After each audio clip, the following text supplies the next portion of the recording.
Welcome back to Community Design Review, where we talk about some of the best designs from the custom magic community. You all abused the memes category last week, so no memes for you this week.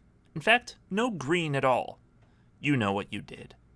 Our first shout out this week is just a man. A man from the streets. A man with no name.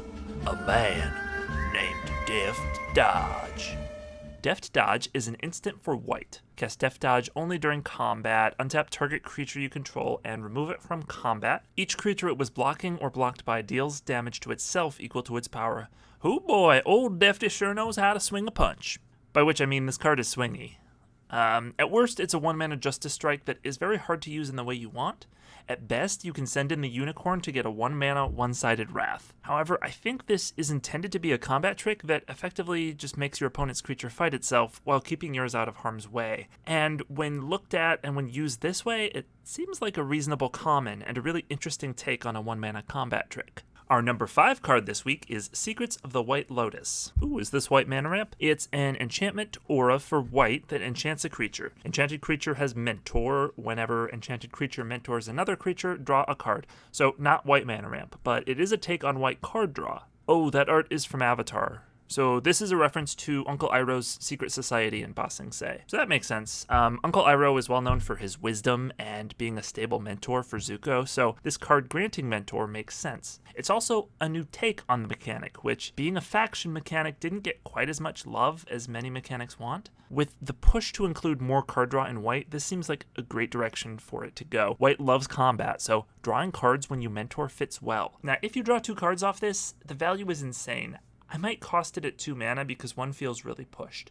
Coming in at number 4 is Eureka Moment. It costs 1 blue-red for a sorcery that reads, draw a card, replicate, discard a card. Oh, so this just lets you rummage any number of cards from your hand. That's interesting. Most of the similar effects we've had in the past make you discard your whole hand, but here you can keep something that's important to your strategy. This is great. It uses replicate in a new way, and I love alternative costs for things. And it feels like a card that should have been invented before now. Notably, this also works incredibly well with other Izzet cards like Ral Storm Conduit and Niv Magus Elemental, or some other way to put those spells to alternative use. Our number 3 is a cycle of ally-colored dual lands that enter the battlefield tapped but add colorless when you play them. This is interesting. They don't have the downside of most dual lands, which is that they don't produce mana the first turn you play them. However, the mana they do produce is colorless, which isn't necessarily helpful when you're playing a land specifically for the colored mana it provides. Honestly, they seem pretty powerful, but not being able to fix your mana the turn they come down,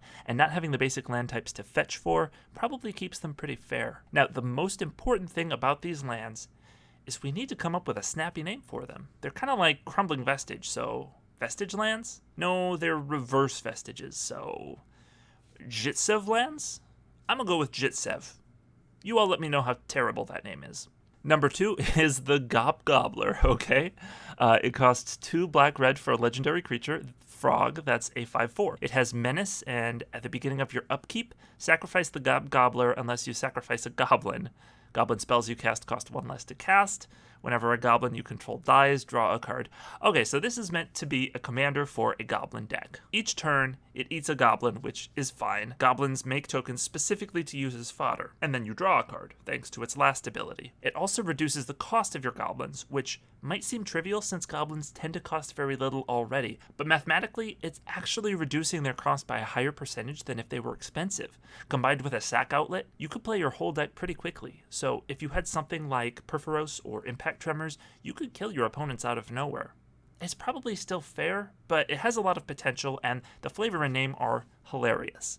And our top card for the week is Infiltration Expert. It's a 3/1 creature, human rogue, for 1 blue that can't be blocked and has 1 blue, discard a card, transform Infiltration Expert. It turns into an ordinary looking barrel. Do a barrel! No.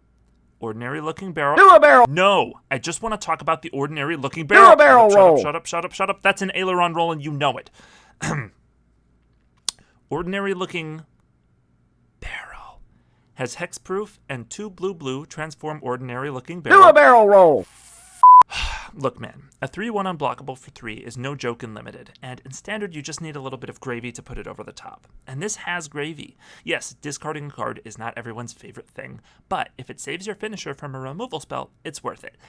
Yes, having to pay 4 mana to turn it back into a creature is a bit steep, but once you get to the late game, you can afford it. So this seems like a great finisher for a control deck that wants to leave mana up for counterspells every turn. And it's just dripping with flavor. That's all for today. Thank you so much for watching. If you liked this video, be sure to like, subscribe, and submit your designs to the Custom Magic subreddit. We'll be back next Tuesday.